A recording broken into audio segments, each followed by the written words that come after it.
joué. Mais on est quand même, Julien, sans te le cacher, un peu déçu hein, de la prestation des Italiens. Complètement.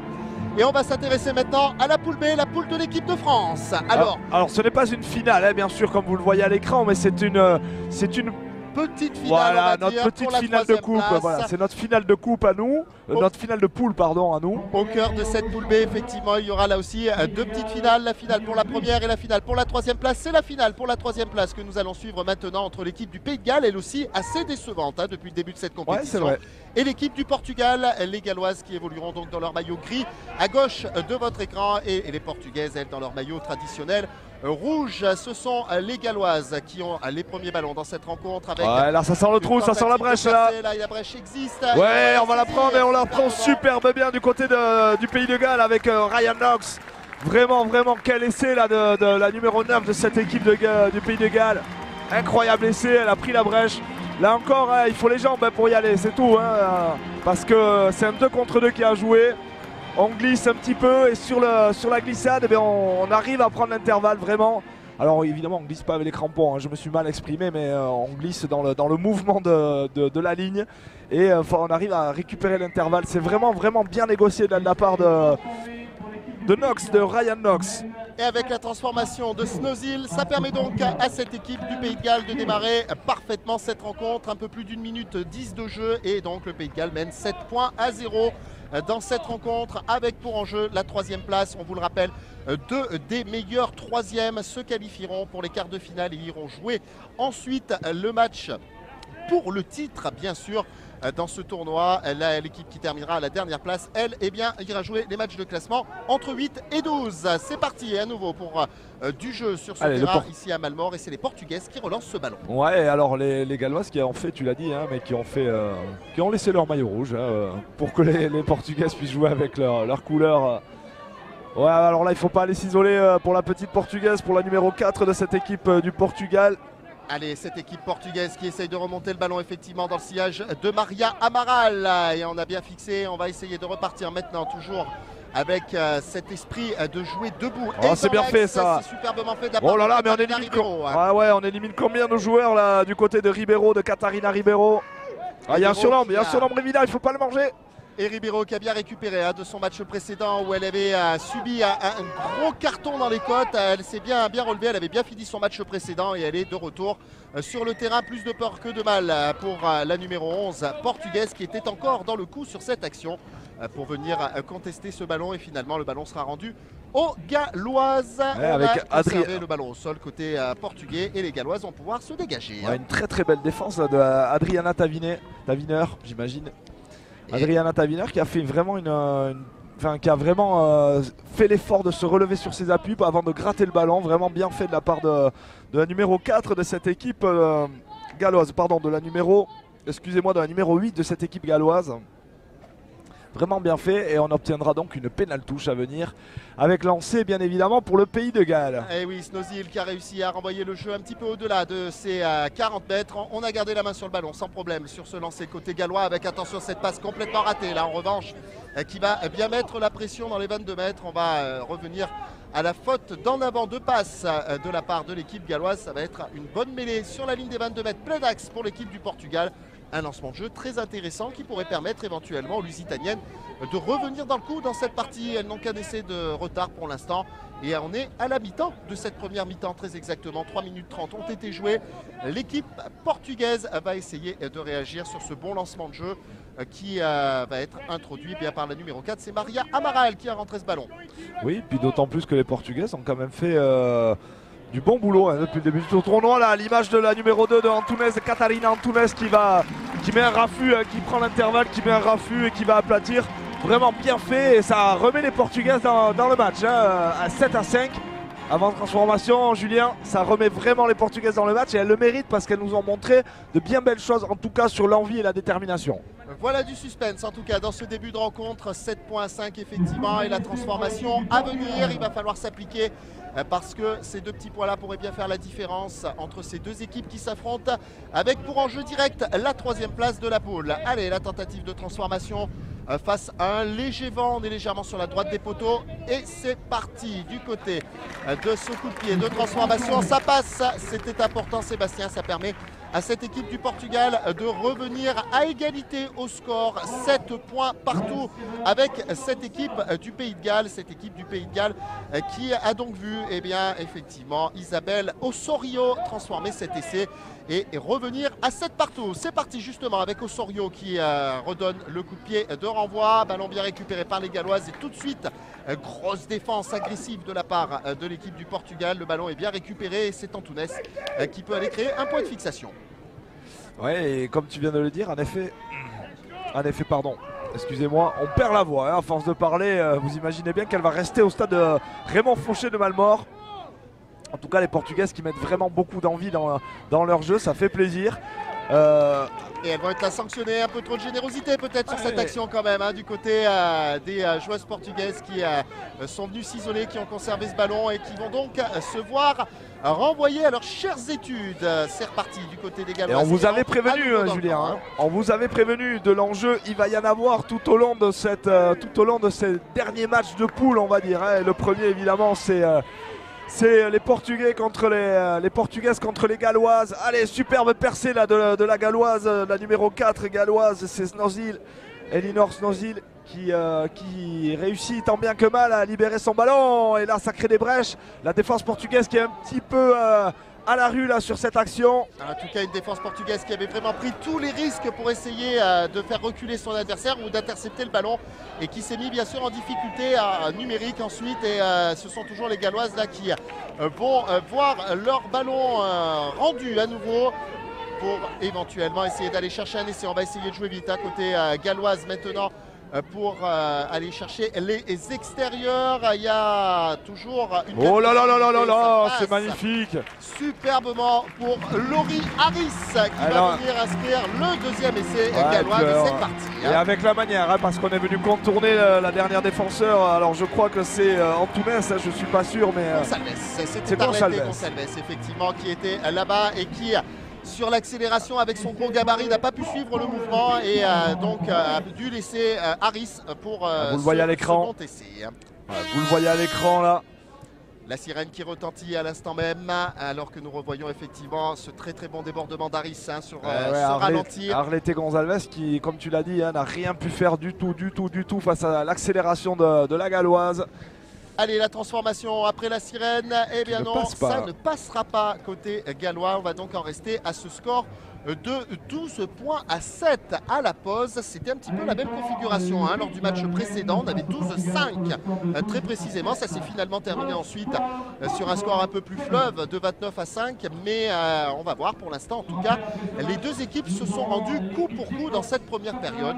Chacune à leur tour a occupé le camp adverse et a su créer des brèches pour aller inscrire des points. Mais pour le moment, c'est bien l'équipe du Pays de Galles qui a un petit avantage dans cette rencontre. Un petit avantage d'un essai non transformé, 5 points d'avance pour les Galloises qui se réunissent pour discuter au centre du terrain. Les Portugaises, elles, sont dans leur futur camp pour cette deuxième période, également en cercle pour prendre les toutes dernières consignes. Pour le moment, c'est le Pays de Galles qui serait en lice éventuellement pour accéder au tableau final et en tout cas pour comparer les résultats de sa troisième place avec les autres équipes. Troisième de poule, pour le moment, c'est les Portugaises qui partiraient jouer les matchs de classement entre 8 et 12. Exactement. Et comme tu viens de le dire, hein, les écarts au point vont également, en tout cas, vont nous permettre de sortir des calculettes bientôt parce qu'il va falloir compter pour savoir qui est les meilleurs troisièmes, qui va faire quoi. Tu as parlé également, puisqu'on les attend, hein, on voit les travées du stade Raymond Fauché ici à Malmort qui ornent des drapeaux bleu, blanc, rouge. Évidemment, les Françaises qui vont arriver dans quelques instants pour jouer leur ultime match de poule. Un match qu'on espère. Alors, il va falloir calculer, savoir si est-ce qu'il vaut mieux gagner ou pas pour tomber contre les Russes avant la finale. Voilà, tout ça, ça se calcule, ça se joue. Évidemment, la victoire est impérative pour les Françaises ici à Malmort. Si elles veulent espérer décrocher leur billet aujourd'hui, enfin demain en tout cas, pour les JO de Rio l'année prochaine. Et si on peut avoir un indice sur l'état d'esprit des Françaises lors du prochain match, eh bien il fallait lire le Midi Olympique de cette semaine, Sébastien, où David Courtex a dit que lui ne voulait pas calculer la dynamique de la victoire. C'est ce qu'il y a de plus important. On peut donc espérer, escompter en tout cas que les filles de David Courtex vont quand même faire le nécessaire pour remporter leur dernier match et aller chercher la première place de poule. et puis compter bien sûr sur un faux pas des Russes un peu plus tard dans le tournoi. Ouais, d'autant que David Courtex nous a livré tout à l'heure au micro, hein, en bord de terrain, nous a livré son mécontentement quant au jeu proposé par les Françaises.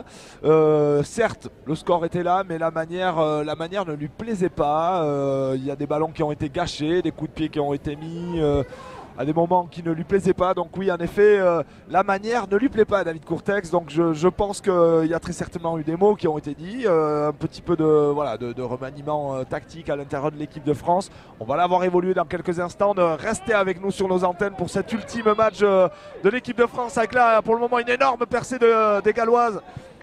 Toujours pareil, on est sur le long de touche. C'est vraiment... ça va vite côté gallois quand même. Mais les Portugaises ne désarment pas, loin s'en faut. Ouais, les Portugaises, elles sont encore à portée de fusil, un essai transformé et elles renverseraient totalement la situation dans cette rencontre. C'est la raison pour laquelle on s'arrache encore pour le moment en défense du côté des Lusitaniennes, avec cette volonté d'essayer d'aller gratter un ballon. Ça sera peut-être le cas là de la part de Gonçalves. On va voir ce que Madame l'arbitre va donner. On annonce pour l'instant en tout cas des changements pour les Galloises, avec l'entrée du numéro 12, Shona Powell-Hughes, de Shona Powell-Hughes, qui fait son apparition effectivement sur le terrain.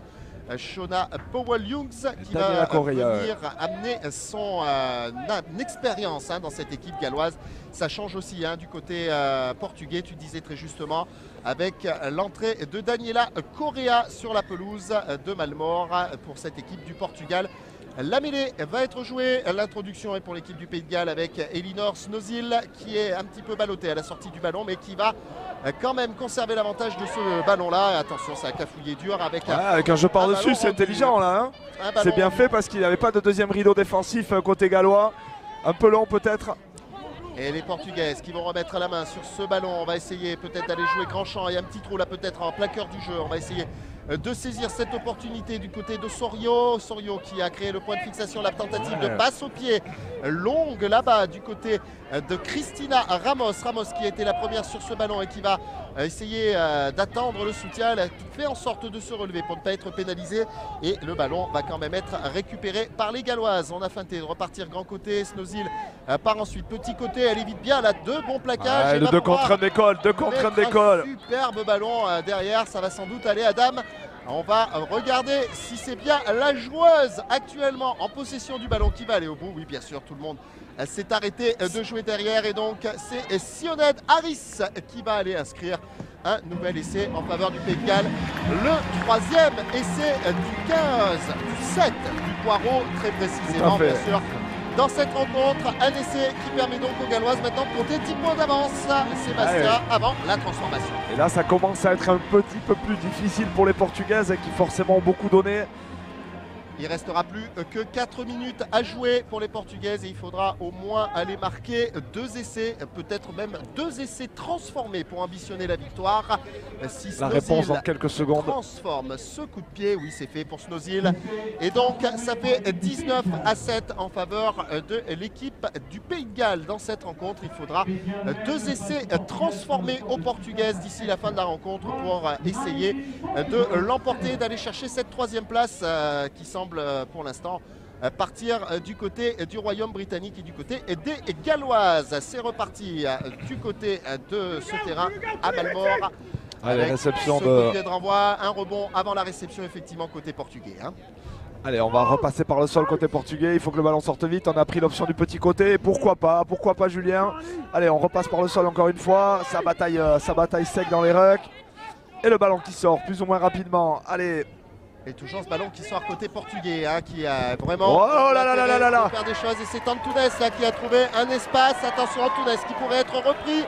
Elle ne court pas tout à fait. Parfaitement fait, passe après contact, c'est vraiment bien fait. Action de grande classe effectivement. Et c'est Catarina Ribeiro qui va aller inscrire un essai pour cette équipe du Portugal. La réaction immédiate pour l'équipe du Portugal. Et on va pas perdre de temps, hein. On va vite taper le coup de pied de transformation. Ça passe, il y a donc à nouveau 5 petits points d'écart entre les deux équipes. Un essai transformé et le Portugal reprendrait l'avantage dans cette rencontre. Ça va être un très beau suspense dans les 2 dernières minutes 30 de cette rencontre. L'équipe du Portugal qui va sans doute jouer son bateau dans les minutes qui viennent. Ouais, alors Antunes, là, elle a les mains sur les genoux. Hein. C'est gros effort. Ah ouais, hein, là, elle a fait un énorme effort pour essayer d'aller à dame. Mais franchement, l'action était parfaite, le mouvement était rondement mené, vraiment intelligent. Et quelle intelligence, bien sûr, de la part d'Antunes qui a su garder énormément de lucidité au moment où elle est passée au sol pour immédiatement trouver Ribeiro. Ça aussi, c'est quelque chose d'important. Le lactique, évidemment, on le disait, parce qu'après Sébastien, 50 mètres de course, c'est dans les mollets, mais c'est aussi des fois dans la tête où on n'a pas forcément la lucidité nécessaire pour faire le bon geste. Là, en revanche, Antunes a eu une très grande justesse dans sa gestuelle et a réussi à aller relancer son équipe. 19-14 et les dernières escarmouches dans cette rencontre. Ouais, bien fait là. Avec un plaquage haut là, d'une Portugaise sur la numéro 3 galloise, sur Laurie Harris. Et le ballon qui va être rendu aux Galloises. Est-ce que les Galloises vont commencer un petit peu à manger le chronomètre parce que c'est vrai que cet avantage de 5 points est vraiment tout petit.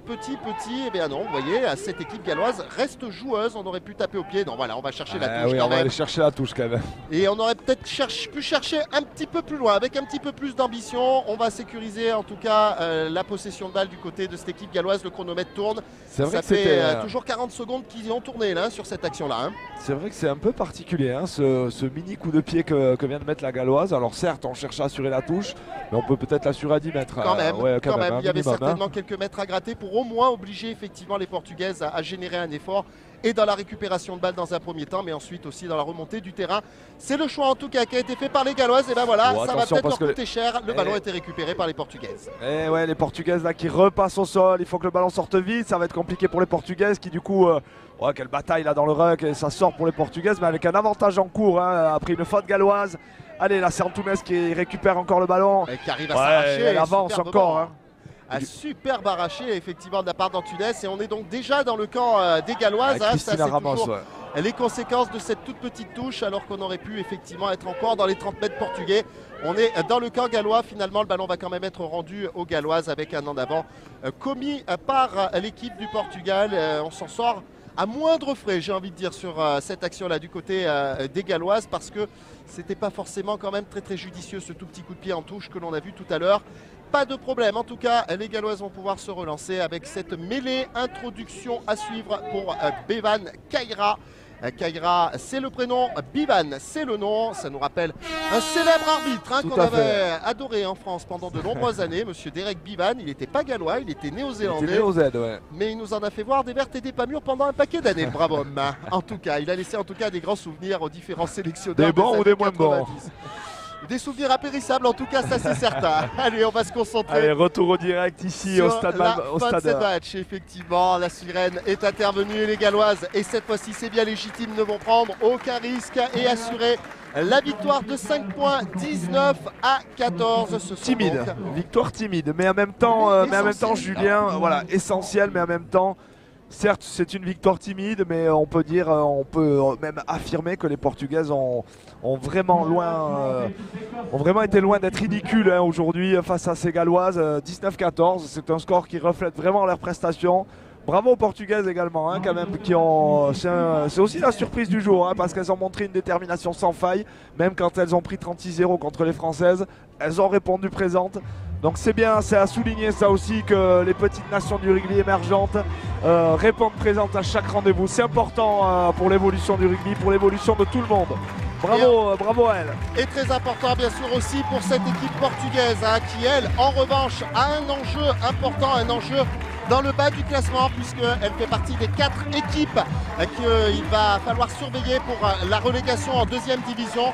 Un duel à distance entre l'Ukraine, l'Allemagne, le Portugal et l'Écosse. Les Portugaises donc qui terminent dernière de cette poule et qui vont devoir batailler jusqu'à la fin pour assurer leur place dans l'élite du rugby à 7 féminin.